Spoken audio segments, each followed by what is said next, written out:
Hello everybody. I'm kind of excited to open this. I ordered a thermal and came packaged pretty good. The box has got plenty of protection, which I appreciate because I can't see that because it's green. Anyway, it's packed pretty well, pretty safe because this was almost 1,400 bucks. So I'm glad they did a good job of packing it in there. So I'm gonna open it. I thought I'd share it with everybody who's interested.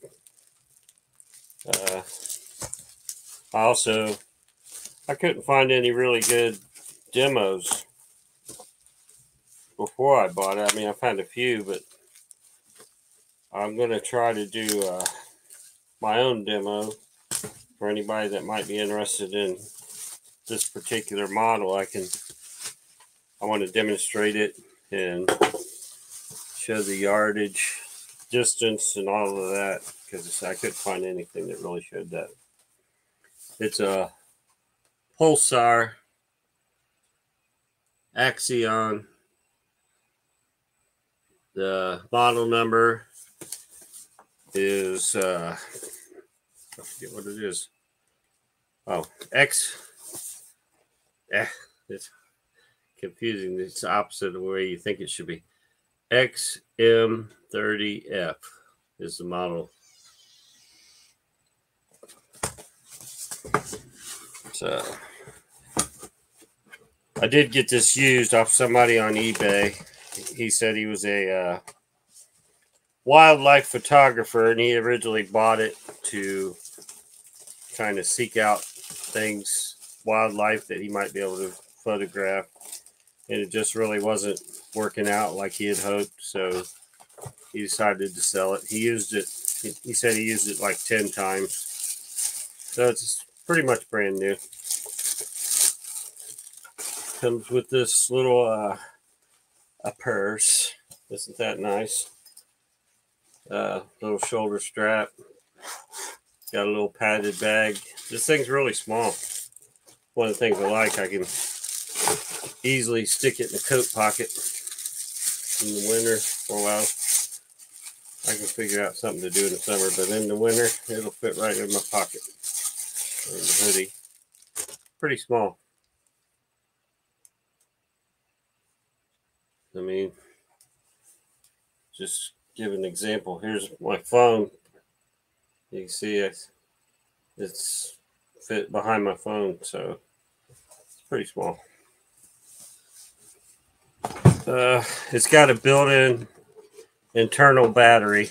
I was kind of hesitant on that, but you can charge it while it's on, while you're using it. So I can hook it to a power bank, little juice box, and keep right on going with it if I have to. The battery life's supposed to be like 10 hours, so hopefully that won't be an issue, but I would really hate to have something come into view and be trying to zoom in on it and then the battery go dead. Oh, wait a minute. It looks like, I know the battery's supposed to be rechargeable, but this looks like this is the battery here. So if that's the case, I could buy a spare. I think, yeah. Yep, that's the battery. So I'll definitely get another spare so I can have one charged at all times. Yeah, let's see, which way does this go? Oh, okay. It's got a little key right there. So apparently it goes that way. Should only go in one way, I guess. Yeah, there it goes. All right. Power on is right here. It's got a little lens cover here to protect your lens. Okay, it's on. and it seems to be working. I can't see inside of there, but yeah, you can, I guess.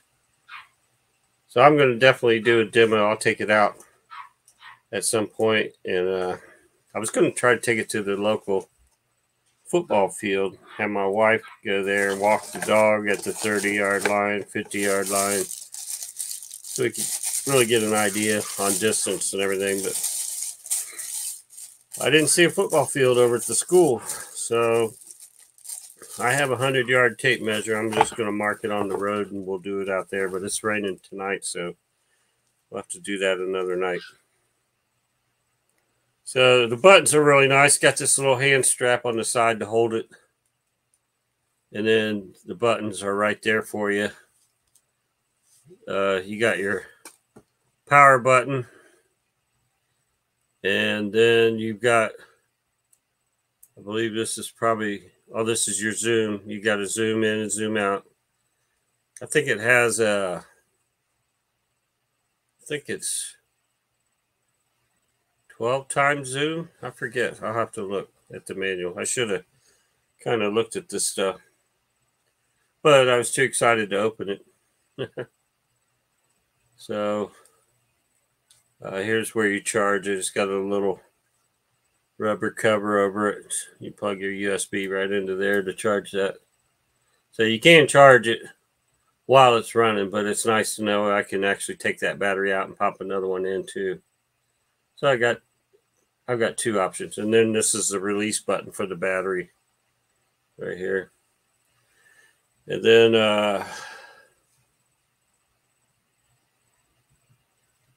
can't tell what that says.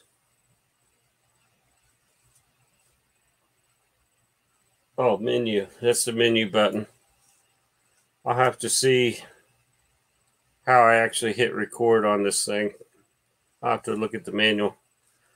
But one of the nice features I also liked about this is that it will record audio as well as video. So you can do a little commentary while you're videoing, like say, there's an 8-footer coming in. I'm getting ready to die, but at least I got it on thermal before it happened. So it's nice to know it has that audio feature. So pretty excited about it. I'm planning a trip to Oklahoma here in a few weeks, and I really wanted to get this before I go. I wish I had it. There's been multiple times where I wish I had it. One of the very first times I went out, I had my dog with me, Tank. Really miss him. And we were at Vinton Furnace Experimental Forest. I believe that's what it's called. In Vinton County, Ohio. We went down there, and unlike a national forest, they don't have dispersed camping or anything. They got a lot of rules for the state forests, and actually kind of comical. It had a sign that said the forest closes at dark and opens at 6 a.m. So I didn't know they could close the forest and open it back up. But anyway, I drove down this road. The reason I picked there is Vinton County is the least populated county in Ohio, and that area is definitely the least populated area of that county. So I figured this is the least populated area in the whole state. That's why I went there. It was in February that I went, and I drove down a gravel road for miles. Didn't see any houses, nothing but forest. Kept going, then it became a dirt road. Drove a couple more miles on the dirt road, and then came to a dead end where they had it wasn't actually a dead end, but they had a gate locked across the road there. And it said foot traffic welcome, but that was as far as I could drive. So that's where I ended up spending the night in my truck. And I had Tank with me, and like I said, it was February, so it was a little bit chilly out, but I cracked the window about 3 inches on his side. Well, actually, he was laying right up against me, so I guess you couldn't really call it his side. But I was laying on the seat on my side. He was laying up against my legs, and we had sleeping bags, so I mean, we didn't get real cold. But there were several times, I think at least 3 times during the night, where he jumped up and started growling. That's why I left his window cracked, because I knew he would hear something before I would. So anyway, there was like 3 different times where he jumped up in the middle of the night and started growling at something. And I wish I'd had this back then, but I didn't. And I had a flashlight. But if you in a vehicle, you try to shine a light and it's just reflecting back at you. And I tried holding it against the window and looking. I never saw anything all 3 times that he woke me up, but he was growling at something. I don't know what it was. So I'm glad I have this now for those kind of situations. So anyway, I'll do a part 2 on this video where I demonstrate the capabilities of it. I'm going to take it out and try it out. So stay tuned for that. Thanks.